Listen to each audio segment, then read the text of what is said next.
在生活中，我们经常会遇到一个普遍而又令人困扰的现象，不自觉地将自己与他人比较。这种比较，无论是在学校还是步入社会，无论是在面对面还是在社交媒体上，都似乎无处不在。即使我们的初衷并不是要超越他人，这种比较仍然像是一种不可抗拒的冲动，深深地根植于我们的心灵之中。回想一下我们的学校时光，成绩往往成为最直接的比较标准。我们可能会看到班上的优等生，听到他们在考试中取得的好成绩，心中难免会产生一丝不安。无论我们的成绩如何，我们总会在心底与他们进行比较，这种比较让我们感受到自己的不足，甚至会带来自我怀疑。即便我们明白每个人都有自己的优势和劣势，但当成绩成为衡量一切的标准时，这种比较似乎变得无法避免。进入社会后，这种比较的焦点又转向了薪水和伴侣。在工作中，我们可能会注意到那些收入更高的同事，或者看到朋友在职场上取得的成功。我们也会与他人比较生活的质量，无论是物质还是精神层面。当看到某些朋友的生活似乎比自己更美好时，我们往往会感到自卑和焦虑，即便我们知道每个人的生活背景和条件都是不同的。这种比较不仅在职场中存在，还延伸到了我们的私生活中，让我们对自己的生活感到不满足。在社交媒体的影响下，这种比较变得更加普遍和明显。我们经常会看到网友分享的生活瞬间，无论是奢华的旅行、美味的餐厅，还是看似完美的生活。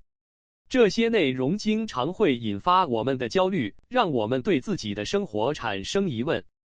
点赞数和粉丝数的比较也成为了一种新的标准，让我们在无形中感受到压力。社交媒体的这种比较常常会让我们忽略自己真实的幸福和成就，只专注于与他人的差距。尽管我们都明白莫比较就莫伤害的道理，但为什么我们仍然会在生活中进行这种比较呢？这其中的原因可以从多个角度来看。首先，人类的社会性本能使我们难以避免比较。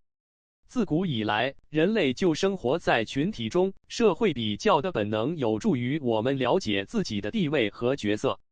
这种比较不仅是寻求自我认同的一种方式，也是一种动力，促使我们努力提升自己。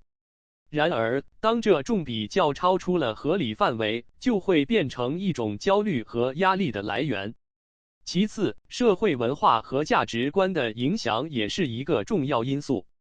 在现代社会中，成功和幸福往往被与物质和外在标准挂钩。我们被告知应该拥有高薪、漂亮的伴侣和完美的生活，而这些标准往往是由外界塑造的。这种价值观使得我们不断地与他人比较，以确认自己是否符合这些标准。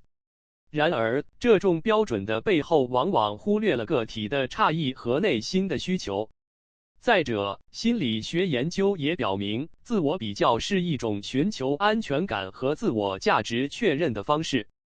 当我们与他人比较时，我们试图通过这种方式来验证自己的价值和存在感。这种比较往往源于我们对自己不够自信，通过与他人的对比，我们希望找到自我认同的依据。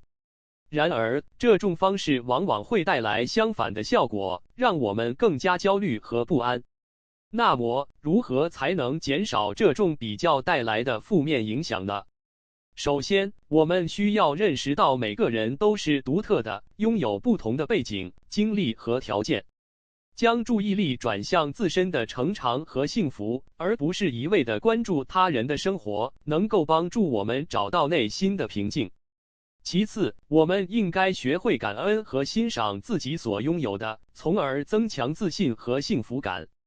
最后，建立健康的自我认知和价值观，避免将外界的标准过度内化，也是减少焦虑的有效方式。总之，虽然我们无法完全避免与他人比较的心理，但我们可以学会如何正确对待这种比较，减少其对我们生活的负面影响。通过关注自身的成长和幸福，我们可以在这个充满比较的世界中找到属于自己的平衡点。